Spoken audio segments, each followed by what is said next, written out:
Hola, esta semana vamos a ver qué son los cambios porcentuales. Bien, antes de empezar a ver los cambios porcentuales, primero vamos a recordar qué son los porcentajes y cómo se calculan. ¿Ya? Partiendo desde la idea que un porcentaje en realidad es un símbolo que representa a una fracción de denominador 100. ¿Ya? Entonces, de esta manera es mucho más fácil escribir el símbolo del porcentaje que escribir la fracción. Por ejemplo, si yo quiero escribir el 23%, va a ser mucho más fácil escribir esto que escribir 23 partido en 100. ¿Ya? Para poder calcular los porcentajes, lo más fácil es establecer una regla de 3 con una tabla similar a esta de aquí. Vamos a ver algunos ejemplos. El primer tipo de pregunta que puede surgir es, por ejemplo, ¿cuál es cierto porcentaje de una cantidad total? Vamos a ver cómo se completaría la tabla en este caso. Si a mí me están pidiendo el 35% de 400, en la parte de porcentaje voy a escribir 35, que es el porcentaje que me están pidiendo. En este caso yo no sé a cuánto equivale el 35%, por lo tanto donde dice variable voy a poner la X. En la fila de total, siempre el porcentaje total va a ser el 100%. Yo no puedo tener más de un 100%. Y aquí, en este caso, mi total en la variable yo sé que es 400. Por lo tanto, lo único que me quedaría es multiplicar cruzado y despejar la X. Es decir, 400 por 35 dividido en 100.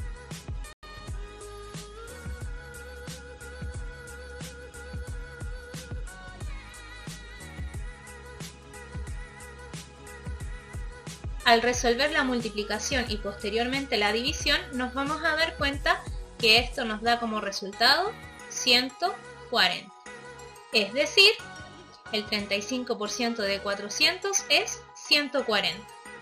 Otro tipo de pregunta que nos pueden hacer es que nos digan a qué porcentaje equivale una cantidad de otra cantidad total. Es decir, en la parte de variable, la parte sería el 12, que yo no sé a qué porcentaje equivale, y el total sería el 80, que equivale al 100%.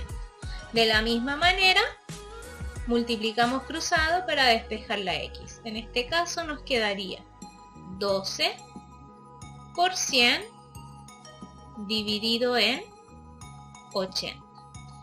De la misma manera, multiplicamos los dos números que se encuentran en el numerador y luego dividimos con el número que se encuentra en el denominador y obtendremos 15.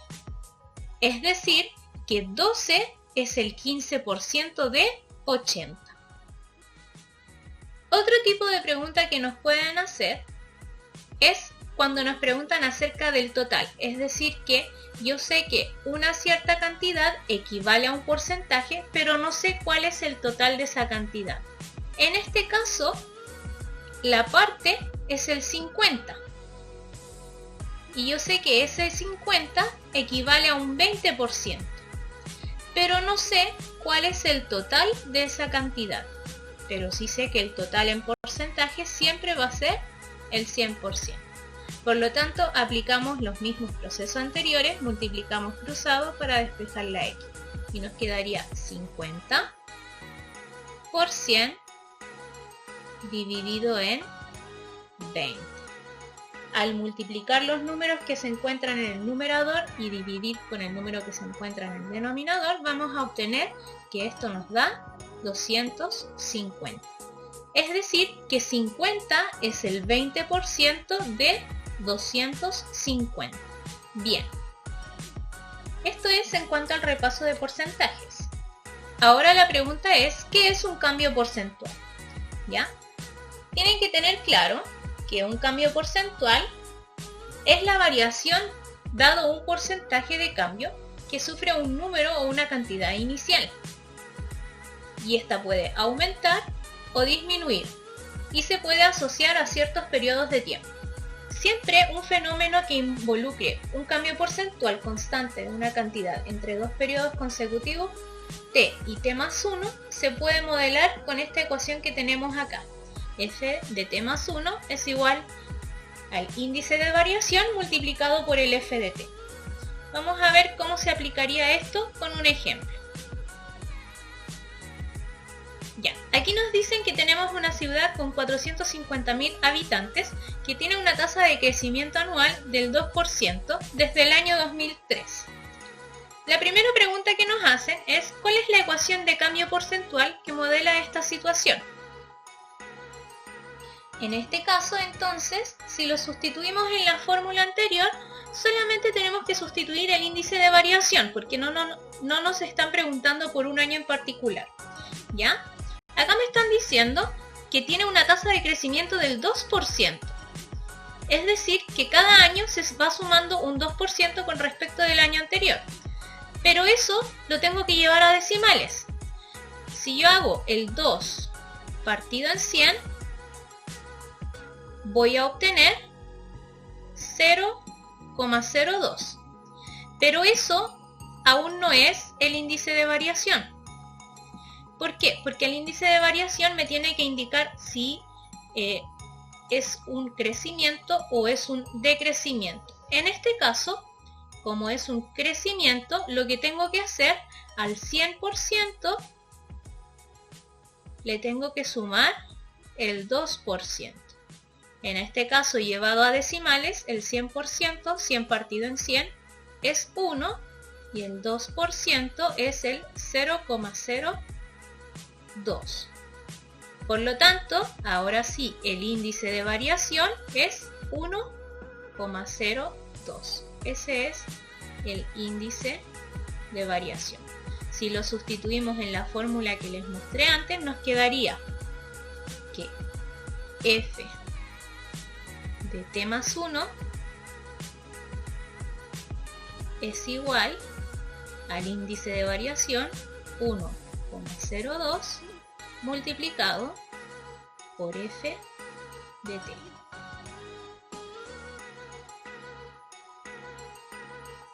La segunda pregunta nos dice, ¿se podría saber la cantidad de habitantes en cualquier año conociendo solo la población actual y su tasa de crecimiento? Bien, si por ejemplo yo quiero saber la población actual, que vendría siendo la del año 2020, nosotros tendríamos que sustituir el 2020 aquí donde dice t más 1, es decir, f de 2020. Tenemos el índice de variación que es el 1,02 y eso lo tengo que multiplicar por el f de t. Si el f de t más 1 es 2020, eso significa que el f de t fue el año pasado, es decir, 2019. Pero yo sé cuánta población había, cuántos habitantes había en el año 2019. No, pero lo puedo saber si es que calculo la del 2018. Y puedo saber la del 2018 si es que calculo la del 2017. Y así sucesivamente hasta llegar a la del año 2003. Para este caso es mucho más fácil completar una tabla como la que vamos a ver ahora. Entonces, partimos sabiendo que en el año 2003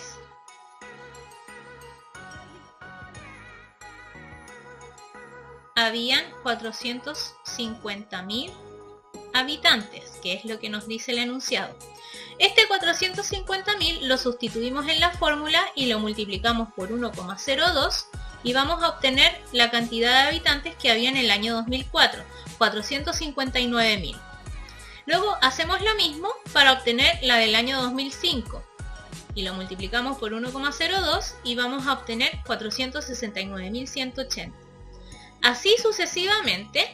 Obviamente que como estamos multiplicando por una cantidad decimal y lo que estamos contando son cantidad de habitantes, es decir, número de personas, muchas veces cuando obtengamos un número decimal lo vamos a tener que aproximar. Esto se hace por redondeo, es decir, si el decimal es de 5 hacia arriba, le sumamos 1 a la unidad y si es de 4 hacia abajo, la mantenemos igual. ¿Ya? Seguimos así sucesivamente hasta llegar al año 2020, que en este caso son 630.109 habitantes. Por lo tanto, ¿se podría determinar la cantidad de habitantes en cualquier año solamente conociendo la población actual y la tasa de crecimiento? Sí, lo acabamos de hacer, completando esta tabla. Bien, en la guía que tienen en su plataforma de Classroom encontrarán dos actividades, una dirigida al repaso de porcentaje y la otra dirigida a los cambios porcentuales. Resuélvanla y si es que tienen alguna duda la envían a mi correo para que la podamos resolver en la próxima clase online.